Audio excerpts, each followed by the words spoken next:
Welcome back to the Kino Cave, everyone, and with the release of Spider-Man, brand new day this weekend, I wanted to bring some Spider-Man content to you guys, and because I recently read Spider-Man Blue by Jeph Loeb and Tim Sale, I thought I'd review it for you guys since we've all got Spider-Man on the brain at the moment. So Jeph Loeb and Tim Sale are my favourite comic book duo of all time, meaning my favourite artist and writer duo in comic books.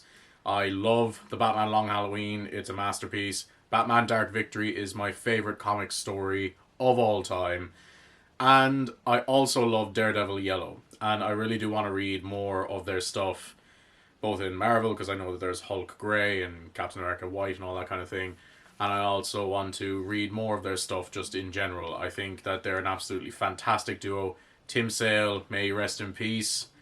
His art is phenomenal. I love it so much. So of course I was very excited to read Spider-Man Blue. And I wasn't disappointed. This duo brought a fresh yet familiar take to Spider-Man like they do with all of the heroes that they work on. I always love how it is so classically this character. Like Daredevil Yellow is very classically Daredevil. Their Batman work is so classically Batman. But I think with Loeb's kind of insight into these characters and making them relatable to the reader, as well as Tim Sale's unique art style, allowing him to take these classic characters and not changing anything about them, just drawing them in his style, makes it unique and also tells a wonderful story at the same time. I love the harsh inking that he puts on a lot of his panels. I know that, a lot of that would also be up to whoever's doing the inking on the comic book, because typically the sketch artist doesn't do that. But anyway, we're getting too much into it. I want to get into this comic book. I want to go through each individual issue very briefly and then give my overall thoughts at the end on Spider-Man Blue. So the first issue is My Funny Valentine. As most great stories do, the opening of this story and the first issue is kind of a metaphor for the theme of the story itself, which Jeph Loeb blatantly explains is the bad before the good. He defines Spider-Man by the bad before good idea. He's defined by tragedy, but Uncle Ben's death leads to him becoming Spider-Man. And in this opening, we begin with an ending. Not only the chronological ending of this story with Peter leaving flowers at the site of Gwen's death and beginning his message to her, but also this issue opens with the end of Spider-Man's war with the Green Goblin. So a bad thing leading into a good thing, because in the wake of Norman Osborn losing his memory and the war with the Goblin being over, he meets Gwen. Issue 2, Let's Fall in Love. This issue more thoroughly introduces us to the plot lines of this story, mostly the love triangle between Peter Parker, Gwen Stacy, and Mary Jane Watson, and I guess it could be a love quadrant with Harry Osborn in there because he's clearly got the hots for MJ as well. And we have, of course, introduced properly to our mysterious villain plot, our villain hiding in the shadows, watching everything unfold and pulling some strings while he's at it. And of course, at the end, we get the very iconic "Face it, Tiger, you've hit the jackpot" moment, which is one of Mary Jane's most famous moments in the books. And of course, we get a very 60s style comic book story with Peter fighting the Rhino. I love how these issues of Spider-Man Blue, and Loeb and Sale do this a lot, where they throw a lot of villains in their single issues, like one villain per issue or two villains per issue. In the Long Halloween, Batman fights Scarecrow and Mad Hatter for an issue.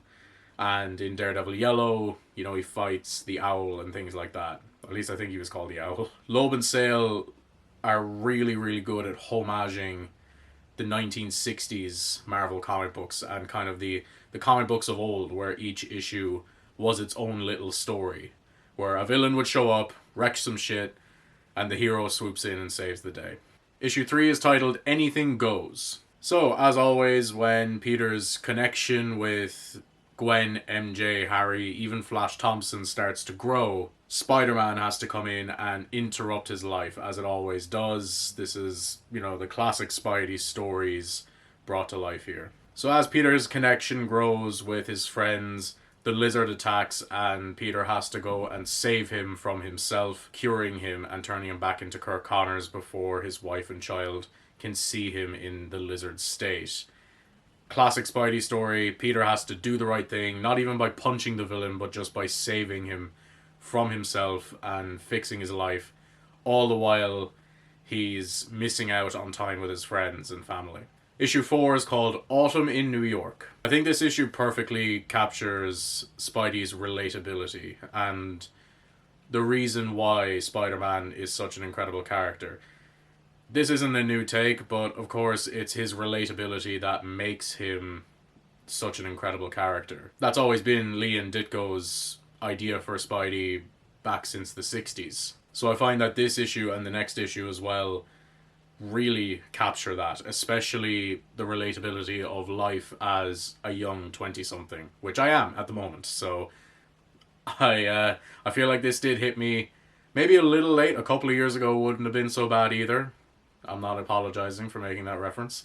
But I still very much relate to some of Spidey's struggles in this issue and the next one. Namely, in this issue, his conversations with Aunt May, his worry that he's abandoning her by wanting to move out and move in with Harry so he can be closer to college and can be with his friends more.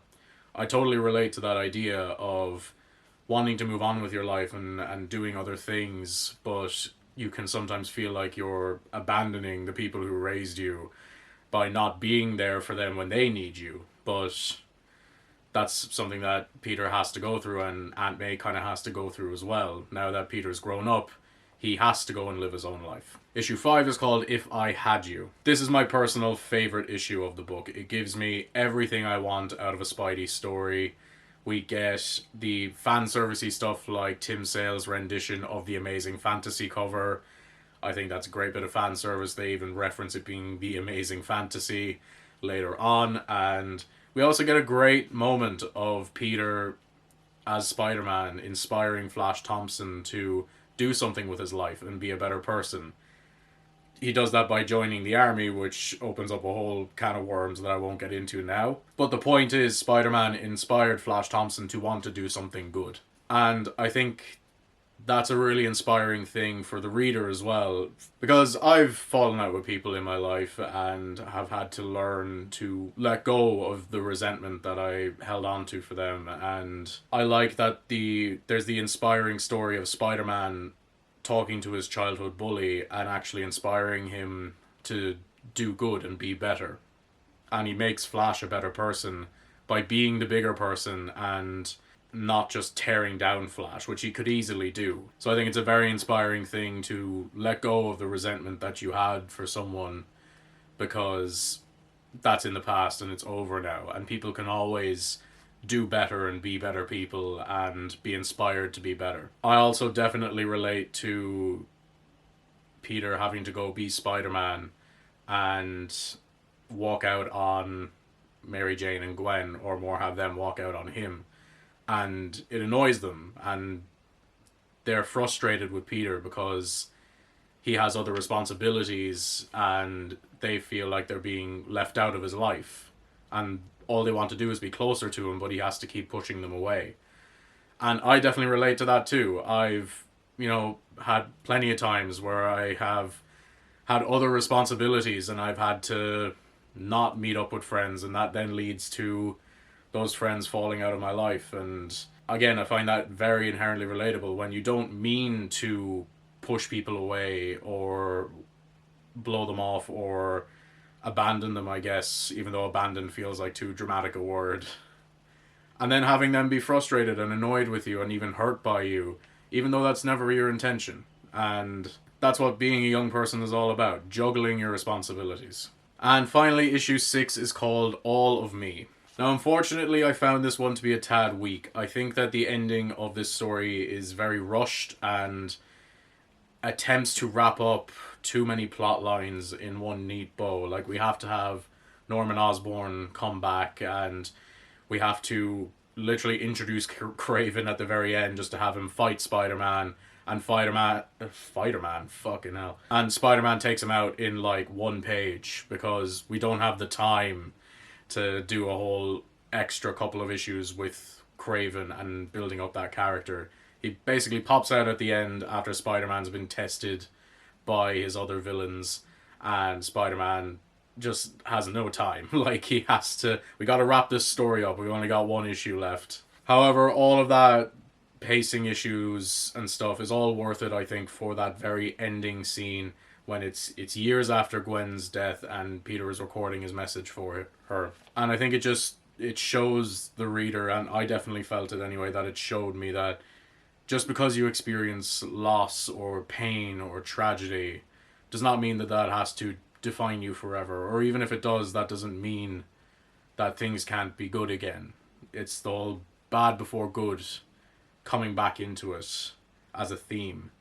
The idea that sometimes these things happen to you and they can open doors for good things to happen in your life. In Peter's case, Gwen's death led to his relationship with MJ growing stronger, and they end up getting married later.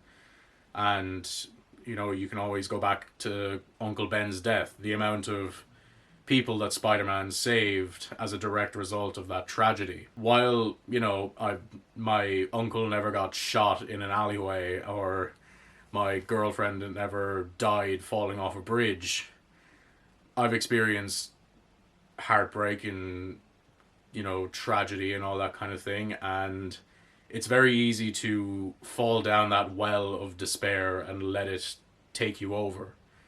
But Spider-Man teaches us that good can come from it, and you can make good of it.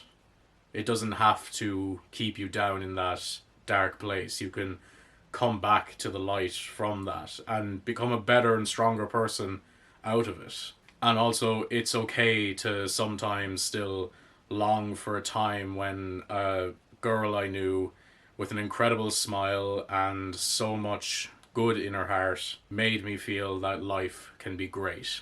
So overall, this book is not as strong as Loeb and Sale's other work with other superheroes, and Spider-Man is a difficult character to tackle at this point because he's literally the most famous superhero, I think.